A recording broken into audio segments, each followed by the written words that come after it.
አሰላሙ አለይኩም ወራህመቱላሂ ወበረካቱ ውድና የተከበራችሁ ቻናል ቤተሰቦች እንዴት ናችሁ? ሰላም ናችሁ? ያለው አልሐምዱሊላህ። እናንተ ጋር እንዴት ናችሁ? እንዴት ቆያችሁ? ከኔ ጋር ሁሉ ሰላም ሁሉ አማን አልሐምዱሊላህ። ማሻአላ እንግዲህ ዛሬ ደስ በሚል ቪዲዮ መጥቼላችኋለሁ። ሩታዬ እንግዲህ ዛሬ በሰላም ከሆስፒታል ወደ ቤተሰቦቿ ቤት ሄዳለች ማለት ነው። በጣም ደስ ይላል። እንኳን ለዚህ አበቃሽ ሩታ። እና ሩታ እንደምታዩት ጀግና ጠንካራ ሴት ናት።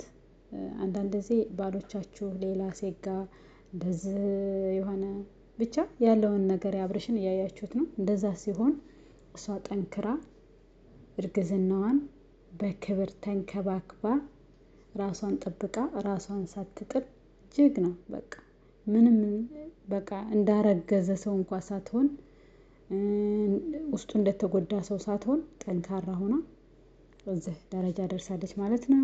ወንድ ልጅ ወልዳለች። በጣም ደስ ይላል።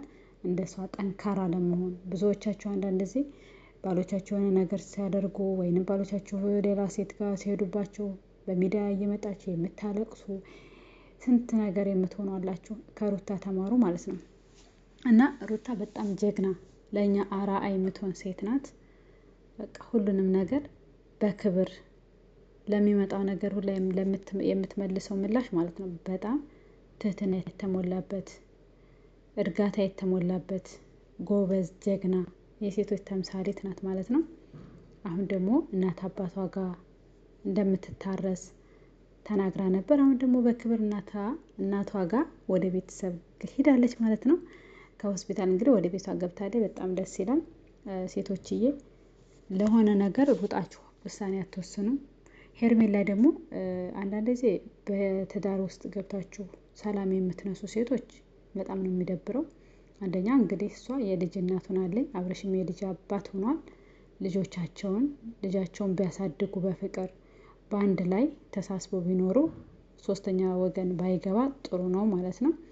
እና እንደኔ ሄርሜላ ሆስፒታልም ሄዳ እንደምታዋት ጠይቃታለች። በእርግጥ አትጠይቅ አይባልም፣ ግን ስለማትፈልግ በትዳሯ መሀል እንድትገባ ስለማትፈልግ ያንን ደግሞ ነገር ማቆም ጥሩ ነው ማለት ነው። በሰው ትዳር ገብተን እንደዚህ ሰላም የምንነሳ በፈጣሪም ተገቢ አይደለም፣ የተፈቀደ ነገር አይደለም። የሰው ትዳር ማበጣበጥ፣ በሰው ትዳር መግባት፣ ለራሱ አግብቶ እሷ አንቺም አግብተሽ ይህን ወግ ማድረግ የምታይ ያድርግሽ እንጂ በሰው ትዳር ገብተሽ እንደዚህ ማድረግ በጣም ያስጠላል ማለት ነው። አብርሽ ደግሞ እንግዲህ የልጅ አባት ሆነሃል። ስትር ብለህ አባትነትህን መወጣት አለብህ ማለት ነው። እዚህ ምንም ዩቲዩብ ቢሆን ምንም ቪዲዮ ለመስራት ቢሆን ሚስት ጋር ቀድሞ የሰራኸው ቪዲዮ ያፈምሳል።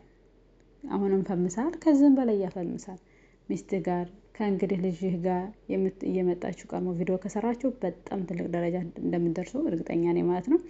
ተወዳጅነትም መሻላል በሰው አላችሁ።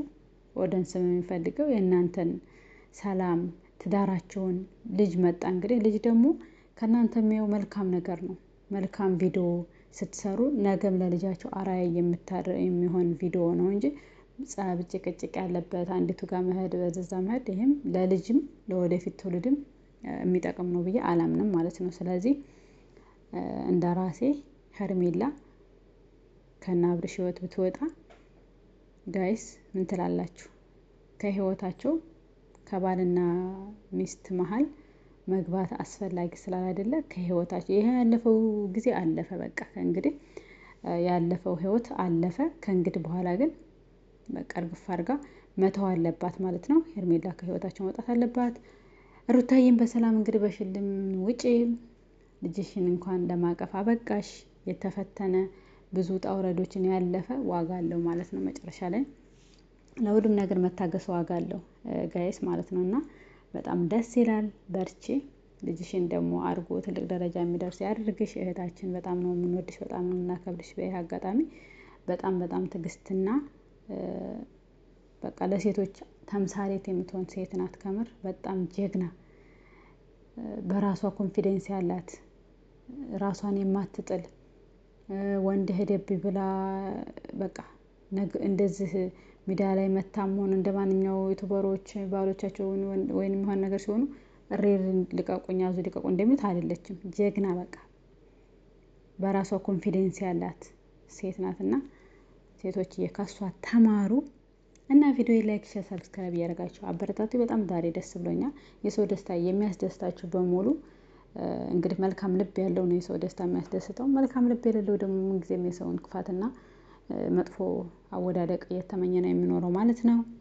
ሁላችንም መልካም ልብ ይኖረን። ሰላም ለሀገራችን፣ ሰላም ለኢትዮጵያ ይሁን። ሀገራችን ኢትዮጵያ ከሰራን የምንለወጥባት መልካም አረንጓዴ ደስ የሚል ተፈጥሯዊ ነገሯ ውበቷ የሚያምር ሀገር አለንና ሀገራችን ኢትዮጵያን ሰላምና አንድነቷን መልሶልን ዘረኝነትን ከምድረ ገጽ አጥፍቶልን በሀገራችን ላይ የማዳም ቅመሞችም ከስደት በቃ ብላችሁ ሄዳችሁ በሀገራችሁ ላይ የምትኖሩ የተሻለ ነገር እየሰራችሁ ሀገራችሁ ላይ የምትኖሩ ያድርጋችሁ። ብዙ እህቶቻችን በስደት ላይ የተንገላቱ እንደዛው ማዳሞች ውጭ ላይ እየጣሏቸው በጣም ብዙ ነገር የሚሆኑ አሉና ሁላችሁም የእርፈት እንጀራ ይስጣችሁ። እናንተንም መልካም ነገር ሰጥቶ በሀገራችሁ ላይ የተሻለ ነገር ሰጥቶ ቀሪ ዘመናችሁን በሀገራችሁ ላይ ወልዳችሁ የምትሰሙ ያድርጋችሁ። የማዳም ቅመሞች በተለይ ማለት ነው በስደት ያላችሁ ነገ እንገባል ዛሬ እንገባል እያልን በስደት እድሜያችን እንጨርሳለን። የሰው ተመልካች ሆነን በቃ በስደት ላይ እና ጋይስ አንዳንድ ጊዜ ሳስበው ስደት በጣም ይከብዳል። በ15 ዓመታቸው በ13 ዓመታቸው መጥተው በስደት ላይ አሁን ድረስ እንኳን ከሀገር 20 ዓመት 15 ዓመት 16 ዓመት ግን ለውጥ የለም ማለቴ በቃ ፈጣሪ ሲወፍቅ ነው። ገንዘብ ቢኖር ደግሞ ልጅ ፈጣሪ አይሰጥም። ገባችሁ አይደለ? ልጅ በገንዘብ አይገዛም። ገንዘብ ተፍ ተፍ ብላችሁ ሰርታችሁ ታመጡታላችሁ። ልጅ ግን የፈጣሪ ስጦታ ስለሆነ ልጅን የሚሰጠው ፈጣሪ ስለሆነ በስደት ላይ ጉልበታችንን እንጨርሳለን፣ እድሜያችንን እንጨርሳለን። ኢትዮጵያ ሄደን ልጅ ስናስብ እንደው እንቀራለን ማለት ነው። እና ፈጣሪ የተባረከ ልጅ ወፍቃችሁ በስደት የምትኖሩ እህቶች በሙሉ የልባችሁን መሻት ፈጣሪ ያሳካላችሁ ይሙላላችሁ ከምር እላችኋለሁኝ። እና ሁላችንም አብረን ለማደግ አብረን ወደፊት ጉዞ ለመንቀሳቀስ ላይክ፣ ሼር፣ ሰብስክራይብ የተደራረግን ሁላችንም ትልቅ ደረጃ እንደምንደርስ ባለሙሉ ተስፋ ነኝ። ያው ኢትዮጵያዊ ስንባል ቅንነት፣ ታማኝነት ነውና ሁላችንም በቅንነት በታማኝነት ወደፊት እንጓዝ እላለሁኝ። እንግዲህ ጉንፋን ሊመጣ ነው መሰል ድምጼን ዘጋኝ። እና ወዶችዬ በጣም የምወዳችሁ ማከብራችሁ ቪዲዮ ላይክ፣ ሼር፣ ሰብስክራይብ ያደርጋችሁ ጉዞ ወደፊት እንላለን። እና ዋንክ ያስገቡኝ እኔንም እንግዲህ 200 ሺህ ቢቀር 1000 ሰብስክራይብ አስገቡኝ። እና ሁላችሁም ኮሜንት ሀሳብ አስተያየታችሁን በኮሜንት አሳውቁኝ። በጣም ነው የምወዳችሁ ማከብራችሁ። ሰላም ለኢትዮጵያ፣ ሰላም ለሀገራችን። በየትኛውም በዓለም ያሉ ወገኖቻችን በጦርነት የሚሰቃዩ በሁሉም ነገር ግፍ መከራ የሚወርድባቸው ወገኖቻችን ሰላምና እዝነቱን ፈጣሪ ያወርድላቸው።